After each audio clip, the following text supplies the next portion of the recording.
साहेब मनोज जरांगे असं म्हणताय की मराठ्यांची इतिहासामध्ये पंतप्रधानांना महाराष्ट्रात प्रत्येक मतदारसंघात सभा घ्यावा लागतो टप्प्याटप्प्यानं असं असं ना. हो काय हे जरांगे म्हणजे काय पंतप्रधान मोदी साहेबांपेक्षा फार मोठा नेता ना काय म्हणून सगळं अख्खा हिंदुस्थान घाबरलाय त्या जरांग्याला.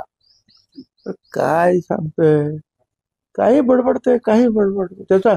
त्याची अक्कल हुशारी म्हणजे किती हो. तो नाशकात येऊन बोलतो की इथे ओपनची जागा आहे ओबीसीनी का लढाव.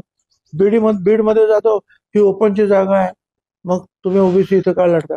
मग त्याला हेही कळत नाही की ओबीसींना विधानसभेत लोकसभेत आरक्षण नाही. आता आम्ही सुद्धा येवला ओपन आहे तिथूनच निवडून येतो. समीर भाऊ ओबीसी असले तरी इथूनच निवडून आले होते खासदार. आता ज्याला एवढं सुद्धा समजत नाही तर आता काय सांगायचं आपण.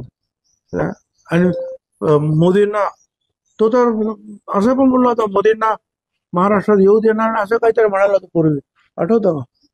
आता मोदी साहेबांचे तर एवढ्या जंगी सभा होतात मोठमोठ्या आणि त्याची कोणी तो गिनतीत सुद्धा नाही सध्या. उगीच आपला बेडकासारखं फुगायचं काय कारण आहे. ठळक घडामोडींसाठी देशोन्नती न्यूज चॅनलला सबस्क्राईब करा आणि बेल आयकॉन प्रेस करा. मुंबई, पुणे, नागपूर, मराठवाडा असो का विदर्भ, राजकीय, सामाजिक, शैक्षणिक क्षेत्र असो का क्रीडा, सर्वच घडामोडीचे विश्लेषण पाहायला विसरू नका. फक्त देशोन्नती न्यूजवर.